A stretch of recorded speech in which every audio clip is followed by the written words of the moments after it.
Okay, so Philadelphia won, and I'm not sure I feel good about it at all. How can you have that offensive line, two excellent receivers, Dallas Goedert and Saquon Barkley, be at home and be 2 for 11 on third down and throw for 121 yards? That wasn't good. Philadelphia, if they win the Super Bowl, will do the unthinkable twice.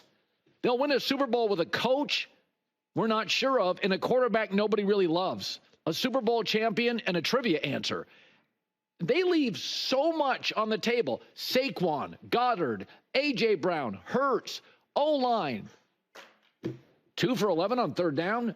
I mean, Jalen Hurts went 90 minutes between completions. I watched that Wham documentary on Netflix in between completions. I mean, and Green Bay from the opening kickoff was handing them the ball, handing them the game. They were missing Christian Watson going into the game. They lost 2 more receivers during the game. They lost 2 offensive linemen. I mean, you can tell by the second series of the game, Green Bay was rattled. And by the way, Philadelphia is so talented, but they're going to have to prove they can win the Super Bowl. They have so many great players, but when you're +4 in turnovers at home and you lead 16-10 in the fourth quarter, I mean, just hand the ball to Saquon Barkley and let him lead into the O-line. But details matter more the bigger the games and the better competition. I mean, the Patriots won 6 Super Bowls, and their most talented team with Randy Moss never hoisted a trophy. Kansas City, last 2 years, lost Tyreek Hill. I'd argue less talented. It's not about talent. Playoffs are about execution. They're about discipline. They're about red zone trips. They're about being good on third down, and it's not a lack of talent. I mean, Philadelphia is Pro Bowlers and talent everywhere. And by the way, I am all for scholastic achievement. I am all for scholastic achievement. But reading a book on the sidelines? Nick Sirianni, get control of the team. This just felt like the kind of win that you go home, you dress, you shower, you go home, and you're like, man, we left a lot on the table. It almost reminds me of when somebody eats poorly when they're young, but they have a high metabolism, a fast metabolism. Eventually that metabolism slows down and you put on weight. You just can't eat poorly over the course of a life. And this team, the coach, I like Jalen Hurts, but when you watch Josh Allen or you watch Lamar Jackson, or if you watch like a Matt Stafford tonight, there are certain guys in this league, Jared Goff, you watch them play quarterback, and then you're watching Jalen Hurts, you just don't feel the same. So I know it's a win, but I mean, this is the one game I went into the weekend and said, yeah, Philadelphia is going to win the game. But when that thing was 16-10 in the fourth quarter, and Green Bay's missing half their offense, and Jordan Love is reckless and just kind of out of sorts and not playing well and driving Matt LaFleur crazy, you didn't think to yourself, shouldn't it have been like 24-7 or 24-3? I couldn't believe it was that close. I'm like, how's this game close? So I want to talk about Buffalo. 31-7 over Denver. So this league takes a while. You know, when Jim Harbaugh, even in college football, got to Michigan, 5 wins to 10 the first year, but it took him like 6 years to get the kind of roster where he could beat an Ohio State or he could play with a Georgia. It takes a while in this league. You only get 7 draft picks. Everybody's got a salary cap. It's taken them a while to get Josh Allen the pieces. Buffalo's got him. First of all, James Cook smells the end zone. 2 excellent tight ends. Excellent offensive coordinator, Joe Brady. 3 very solid wide receivers. You almost forget Amari Cooper's on the team. A top left tackle. I mean, they were amazing on third down, and Denver's got a good defense. They were fantastic yards per pass, over 9. Total yards, almost 500. Dominate time of possession. Again, we all knew, J-Mac and I talked about this Friday, it's going to be a tough place for Bo Nix to win. This is going to be a tough place to win, no question. But it's the way they do it. This is the best version. I mean, and just remember this. Buffalo was not at their best. 5 red zone trips, 1 touchdown.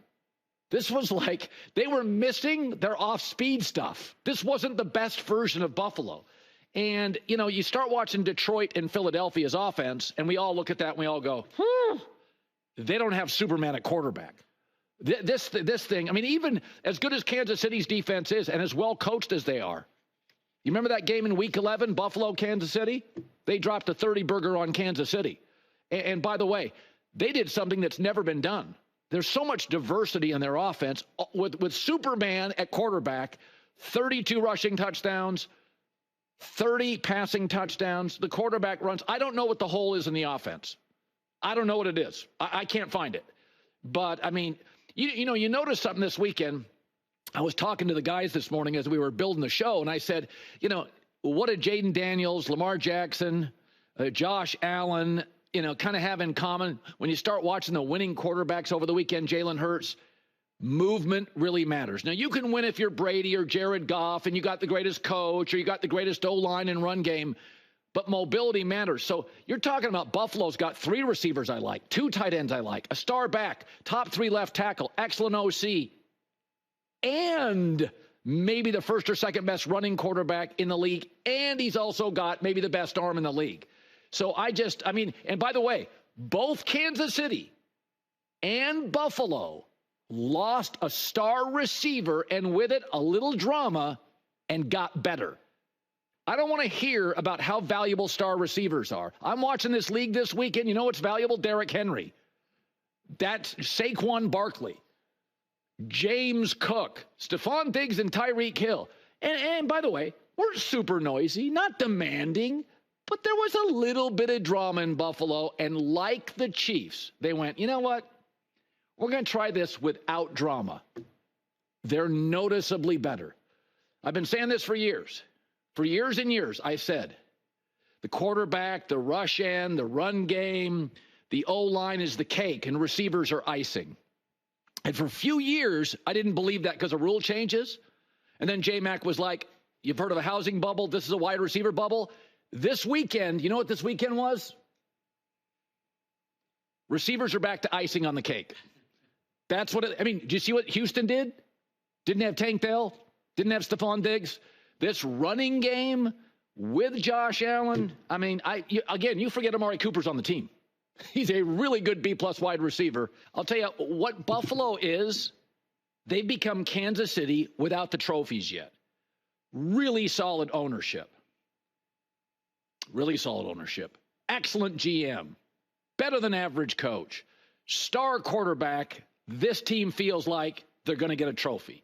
And there is breaking news right now in the NFL.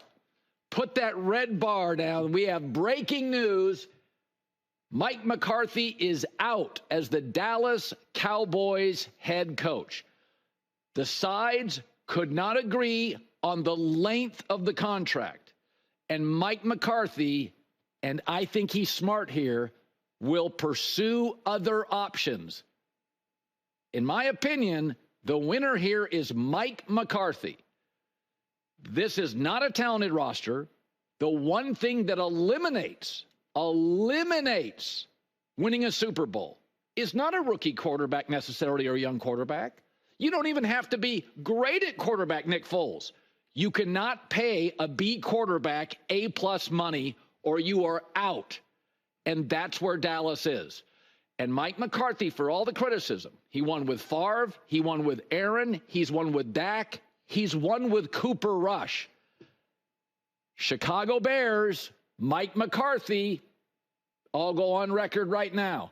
That's who I would hire. I know you love the whiz kid in Detroit, but Mike McCarthy is winning 12 games with the worst running back room in the league and an offensive line that may not have more than one player that could start for the Eagles or Lions O-line. So Mike McCarthy out in Dallas. It doesn't sound like money was the issue. It was length of the contract. According to Ian Rappaport, Bears and the Saints are interested. Go to Chicago. Hi, everybody. It's me, Uncle Colin. Subscribe here to get the latest from the herd, including exclusive behind-the-scenes videos and more, wherever you may be, however you may be watching. Thanks again for making us part of your day.